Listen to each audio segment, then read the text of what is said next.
At least 11 people have been confirmed dead, 28 another rescued after an 11-story under construction building collapsed near suburban Porur on Saturday. Rescue efforts continued for the second day today, while with multiple agencies including the National Disaster Response Force. Meanwhile, Chief Minister J Jayalalithaa visited the site of the building collapse. Here's a report. Chennai is grappling even on day 2 to rescue survivors still stuck under the debris.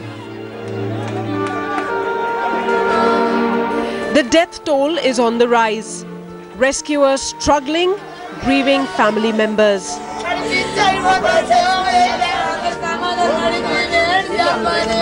Hope is now fading for many more that are still missing. My aina Bangar Nadu Gauri Sri Taudu Malante Meenamma Apple Ramu Lakshmi my Manamandu Manna నిన్న నుంచి ఎత్తుకుంటున్నాను 25 అందరూ బయటికి తీసారట దెబ్బలతో ఇల్లు అందరూ చచ్చిపోయినారు ఒకలాట కొందరు మాత్రం మా తాలూకులు ఒక్క అతనే చచ్చిపోయారు బయట నుంచి వచ్చారు అంతే మా తాలూకులు ఎవరు రాలేదు మా వచ్చి 4 వారాలు అయింది వచ్చి నిన్న 4 అప్పుడు చచ్చిపోయింది 4:30 అప్పుడు బిల్డింగ్ కూలిపోయా 4:30 అప్పుడు అలాగే పట్టింపు 7 పట్టింపు చదువుకుంటారు అలా ఏం పట్టింపు అలాగే. Rescue operations continue for the second day at the residential complex building that collapsed in the suburbs of Porur, which is 20 kilometers away from Chennai. And right now we can see the NDRF is pressed into service, and at least 400 to 500 personnel have been working on this.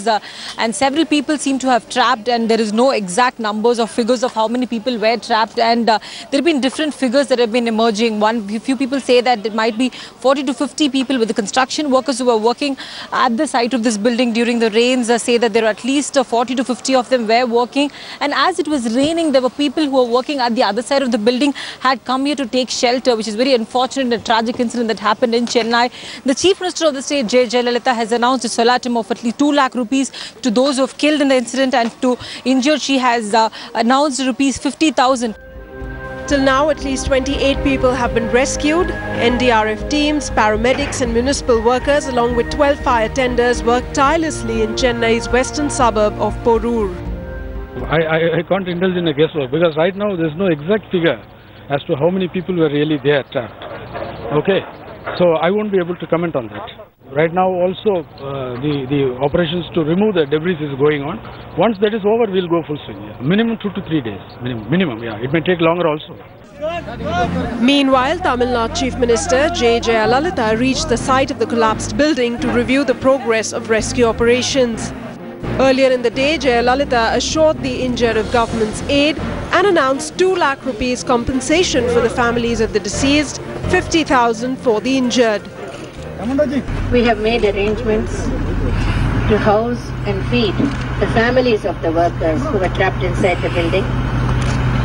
The government has made all arrangements for their housing, shelter and food. We will look after them until everything is over. Meanwhile, rescue efforts are continuing unabated. We hope that we will save as many lives as possible. Meanwhile, Chennai Metropolitan Development Authority will submit a formal report on Monday studying if there were any irregularities and illegalities in granting permission for the 11-story building that is now reduced to rubble. The quality of construction and the soil suitability will also be looked into. But the findings of this report will be too little, too late. The question that lingers after the mishap is a grim reminder of the poor standards being followed in construction of buildings, which turn out to be death traps. With Srisha Reddy in Chennai, Bureau Report, Headlines Today.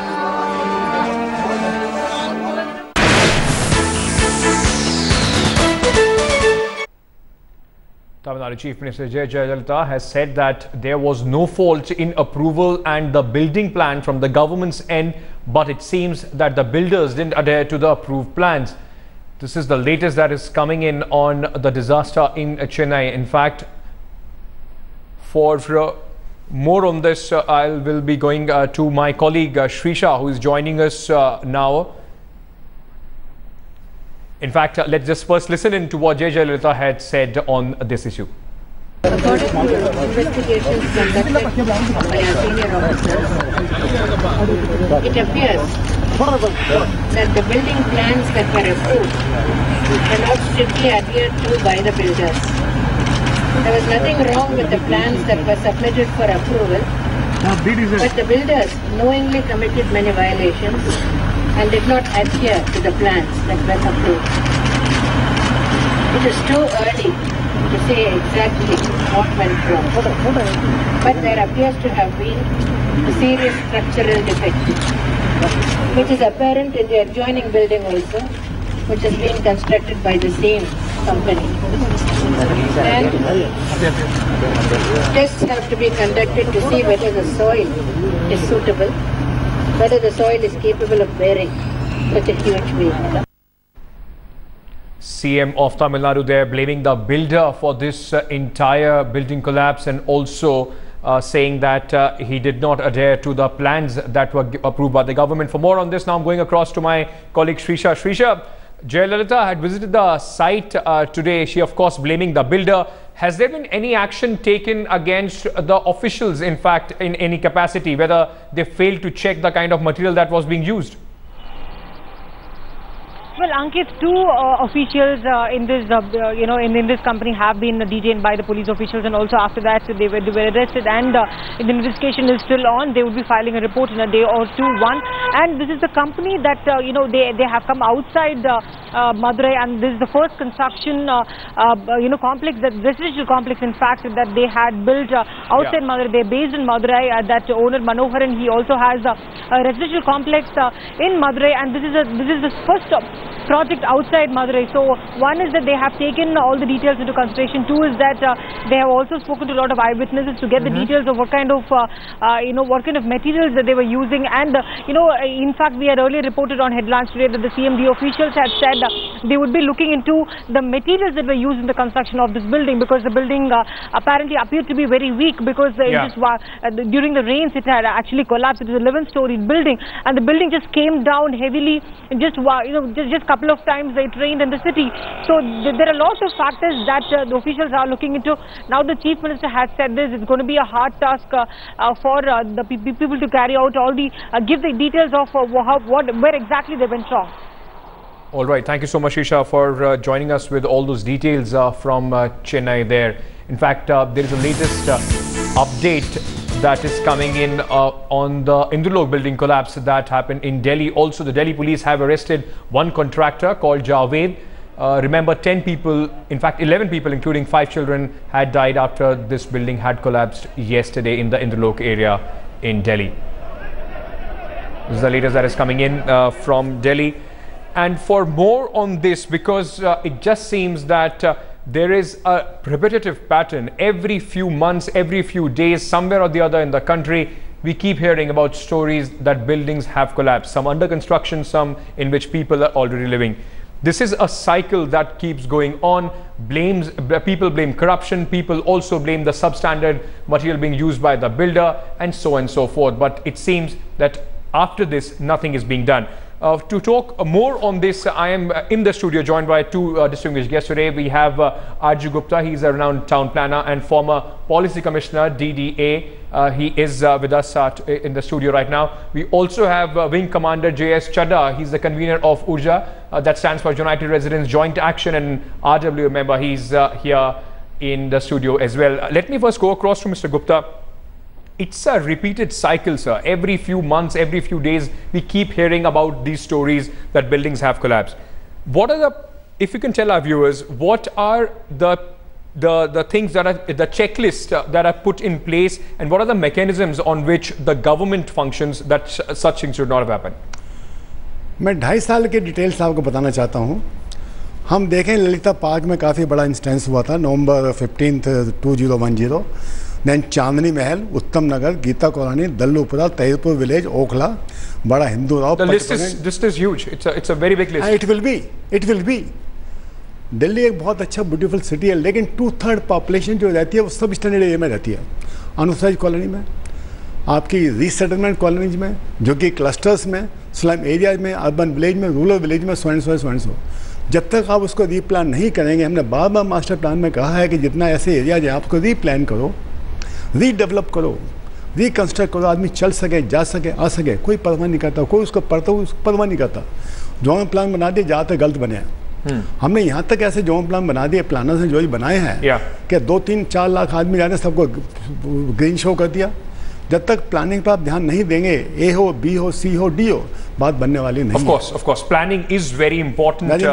The areas should be demarked very properly.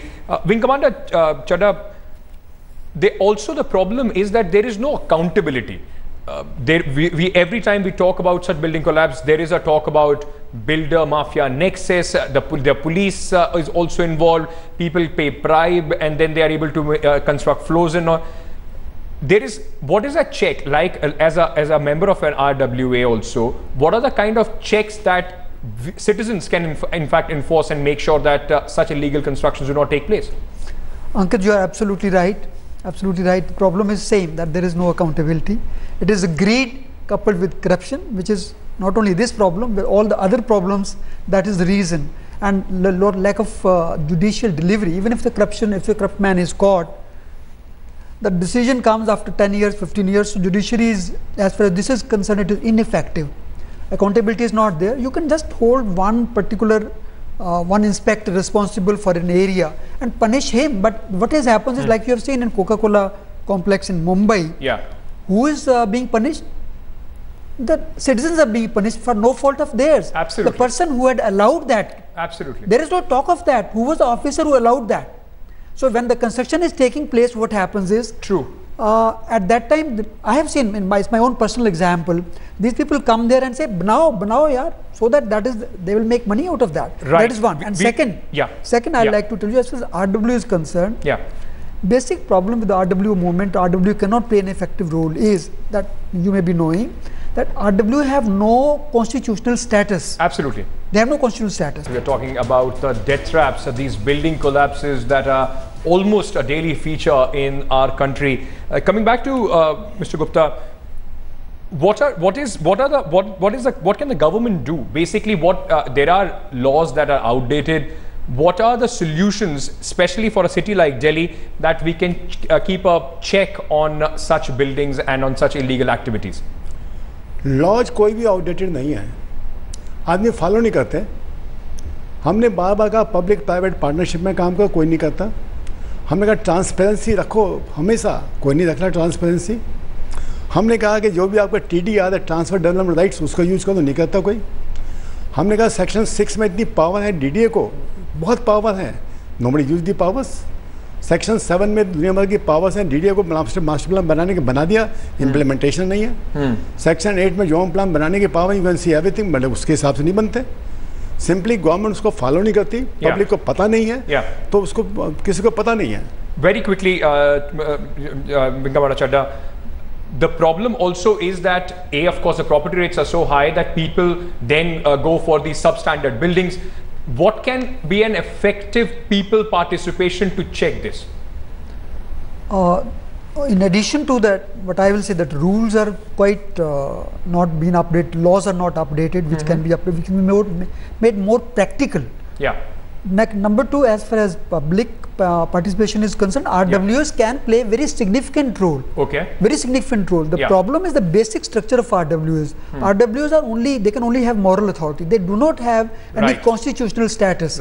We have signed an MOU with the undivided MCD that, you know, the RWS will be given at least consultative status. So that also after the division of MCD, that has been taken away. Unless RWS can play a very significant role. Exactly. And it's need of the hour that RWAs and other citizen organizations should also play a very proactive role. And apart from that, of course, laws should be updated and strictly enforced. Accountability should be fixed so that these sad stories do not become a daily feature in our lives.